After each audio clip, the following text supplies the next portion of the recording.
right, thank you so much for joining me. This is Tarot in White Oracle, where we get into the cloud. This is our learning center, and I will be publishing many videos about the Tarot Arcana and all of its relationships and connections and history. For those of you that want to dive in deeper, who are curious or who want to learn for themselves. And let's go ahead and dive in. So this segment has to do with the major arcana and numerology. We learned what each card basically was. We learned about the astrological and planet connections, and now we're diving a little bit deeper into the numerology. So each card, as you may have noticed in the major arcana, the 22 cards all have a number at the bottom. The Fool is the number 0. So in numerology, of course, it has to do with the void, the infinite, the potential for transformations. It's a blank slate. It's all things transformation, all things that transform. Your old cycles end, your new cycles begin, change will occur. And with this card, that is what's happening. Change will occur because you are leaping into a new beginning, a new chapter. You're trusting fate, sometimes naively or foolishly. But that trust is your first step in learning your spiritual process. It's a cyclic nature of something. You're embracing the unknown. So 0 has a lot of that power. Of course, in mathematics as well, 0 is very similar to, I guess, infinity. They have an opposite yet similar relationship. So then when we look at our next card, we've got the Magician. And the Magician is number 1. And our number 1, of course, has to do with new beginnings. It has to do with independence and self-reliance. It also has to do with opportunities, potentialities. A new relationship is on the horizon. It's time to reevaluate the relationship that you're in.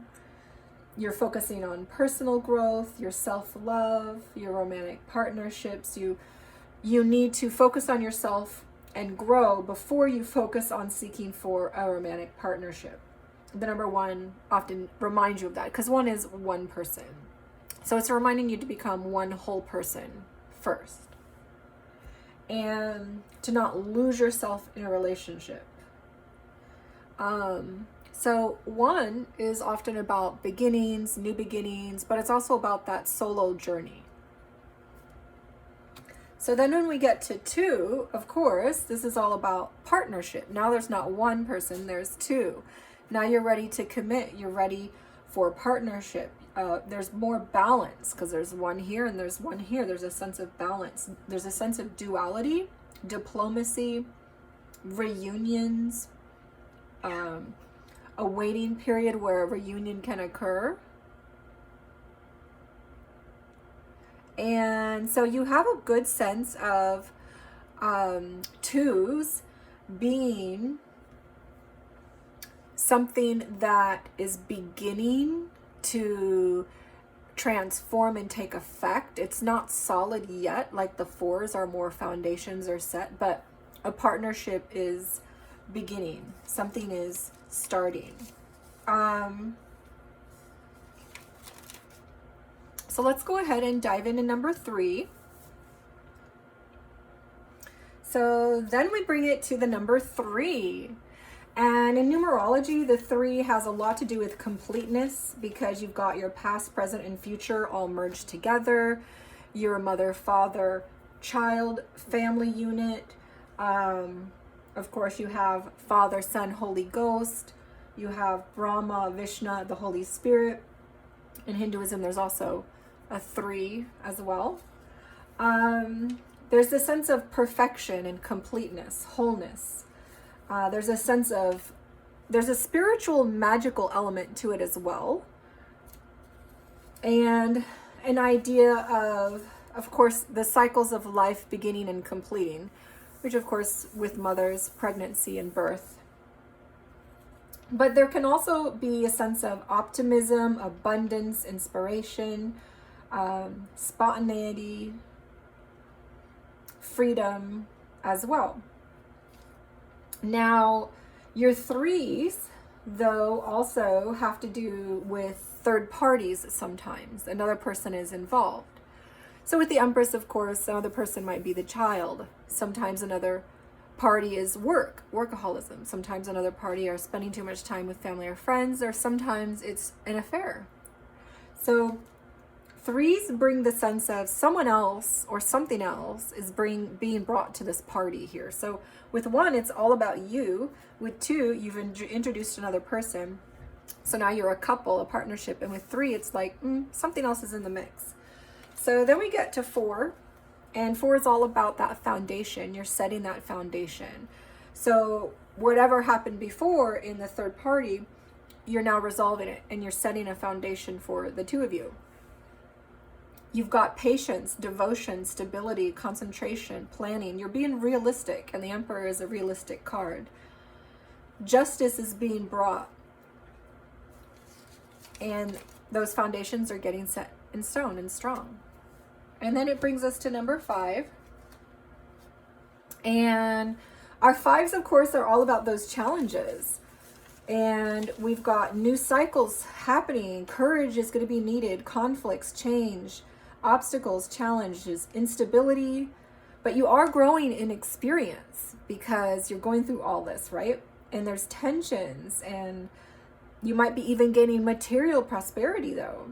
If you have more than 1 5 in a reading, you are going to have changes. Changes are coming because 5 is all about those changes. And it's the universe's way of telling you, get ready, you're going to go through a change. And then when we get to our 6s, 6 is always about whatever is above is also below.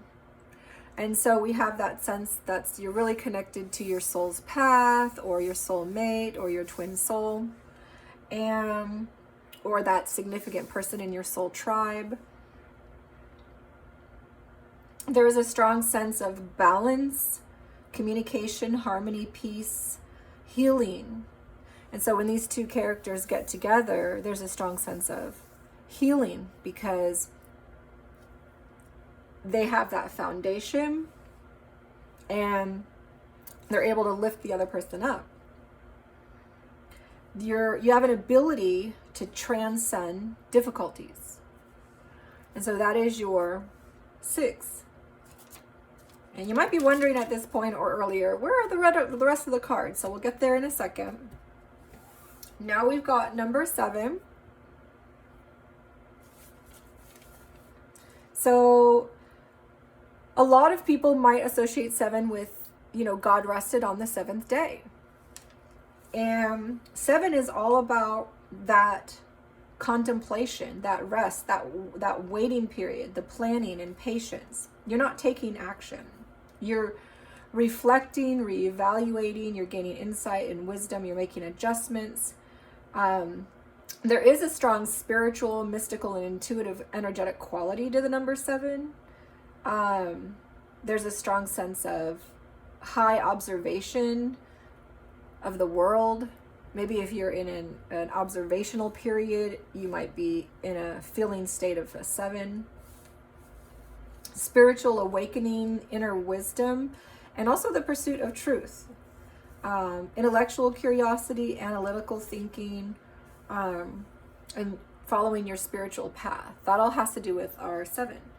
So then we get to our number 8, and of course the 8, the other way is infinity.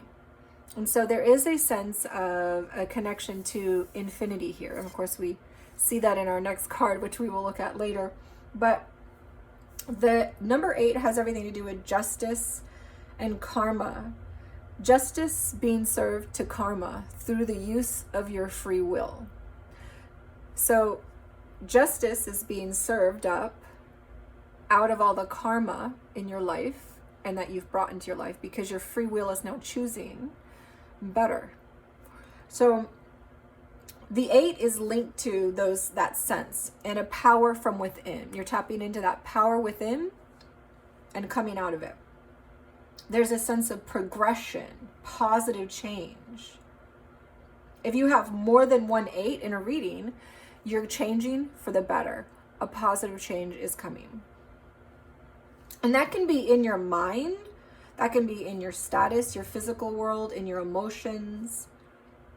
And so that's what an 8 is. So when we look at our number 9, of course, this is really close to the end of a cycle. You're clearing cycles out. Cycles are coming to an end. You have learned a lot of lessons because of all the cycles you've been in. And so there's a sense of harvesting knowledge, the fruits of your labor. You're learning about compassion, sympathy, responsibility. You're being retrospective. You're making sense of it all. Natural cycles are coming to an end, but it's happening slowly. It's not happening quickly. You're almost to the end. There's a gradual shift from moving out of energy into moving into the ending of energy. And then we get to 10. And our 10 is all about synchronicities, optimism, leadership, self-reflection and acknowledgement, but also the ending of a cycle and the beginning of another cycle. It's a reference to the past and then also a reference to the future. There's also a sense of a karmic cycle being completed, another cycle beginning. 10 is 1 plus 0, which becomes 1. So we're back to the ones, which is a beginning. And then lastly, of course, we have our 11. 11 is a master number along with 22 and 33. And it's a connection that facilitates deeper understanding of life. It's deeply connected to your intuition, your spiritual side, growth within responsibility of relationships. It can often point to soulmates and twin souls as well, the number 11. You might be, if you see 1111 a lot, a certain song that happened between you two comes on, and every time it comes on, the number 11 is right there on your phone, something like this. It's a unique bond, a need for balance, healthy emotional expression. And so this card is about that need for balance and healthy emotional expression so that you can find justice in the external world. It's a potential for positive change, though, in relationships because your external world is becoming more imbalanced. So, imbalanced. Okay, so it sounds like I was saying imbalanced, so I was fixing it. Okay, so basically that is your 1 through 11. Now, where did the other cards go? So the sun is a 19. 9 and 1 is 10. And 10 is 1 or 10. So the sun can be thought of as the beginning of cycles, like the number 10, or the beginning of cycles, like number 1. And it has the same value of 1 or 10. We can look at judgment is 20, which is 2 plus 0, which becomes a 2. So judgment has a similar numerological value as the priestess. And when we look at the world, it's 2 plus 1 is 3. And when we look at the hangman, 1 plus 2 is 3. The hangman and the world have a similar numerological energy as the empress. So, of course, we look at 4. 1 and 3 is 4. And it has a similar value as the emperor in that sense. So, when you look at you're setting your foundation. So you're leaving one foundation and you're going to another one because you're trying to set your foundations. You're not happy with the foundation that you once had. And so that's why that's a 4. And when we look at our 3s, 3 is all about completeness, wholeness, which is why we get that in the world. But we also have a sense in 3 of connecting to that spiritual, mystical quality, your origins.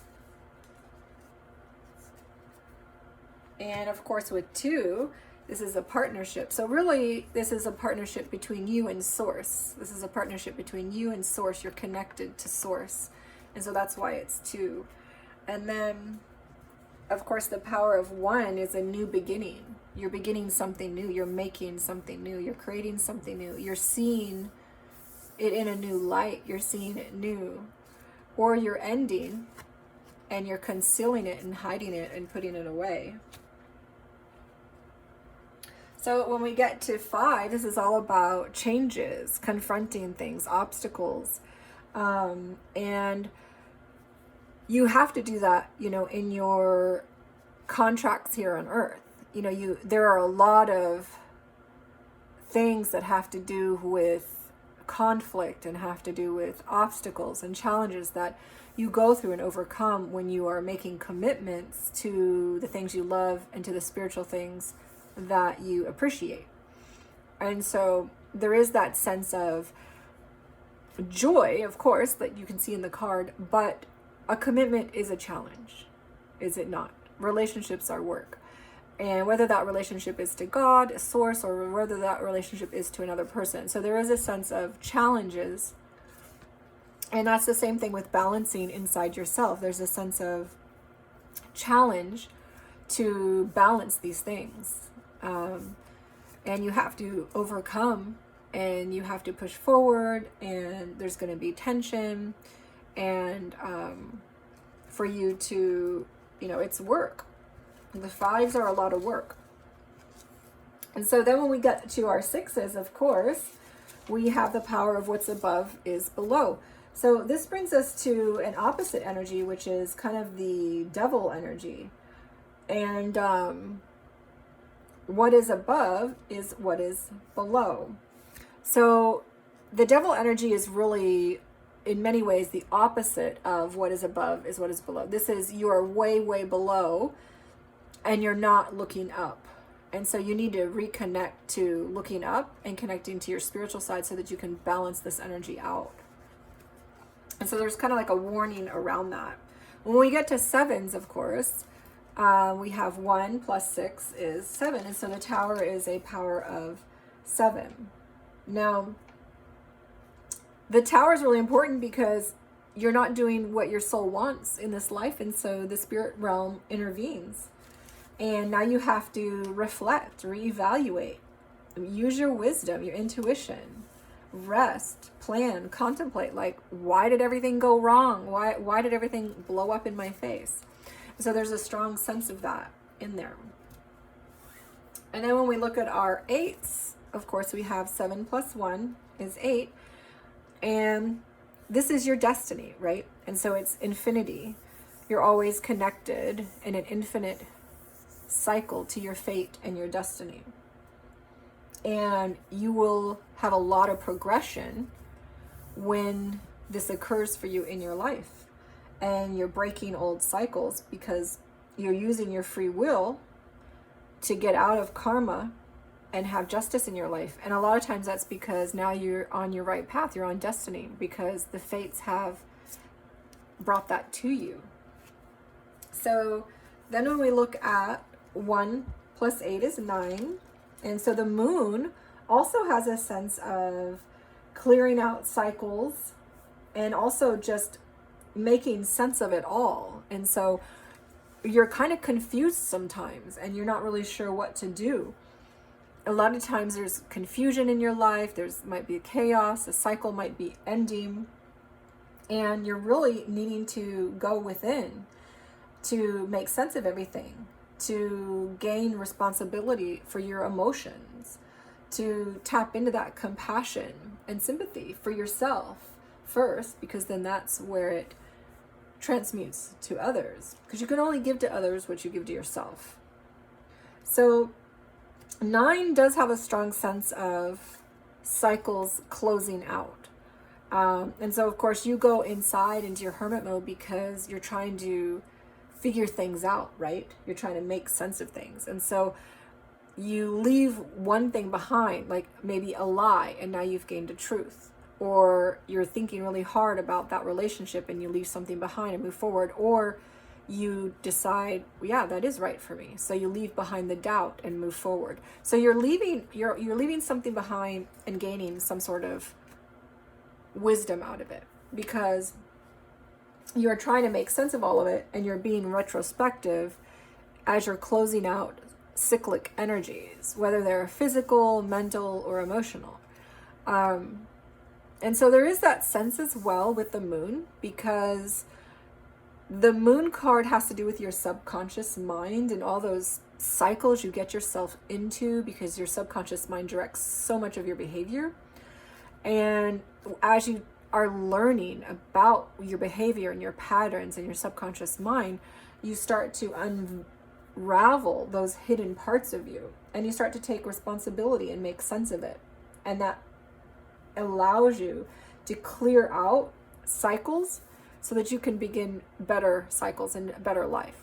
And of course, this is very slow energy. Both of these are slow energies. They're not fast. These are things that occur over time, over long periods of time. And so then we have our will, which is the power of 10. And we don't have any cards underneath that. And then we have 11, and we don't have any cards underneath that. And with 0, we don't have any cards underneath that either. So 0, 10, and 11 are single cards, but the rest of them have the rest of the Arcana pair up. So this is another way of diving a little bit deeper with the major Arcana and understanding that there's astrology and planets and number, color, symbol, signs, that are associated with the understanding of the overall meaning of the card, that help you to be able to have more insight as well when you use your intuition in readings. So hopefully this was helpful for you, and I will see you on our next video. We've got a few more as we dive deeper into the major Arcana. Have a good one.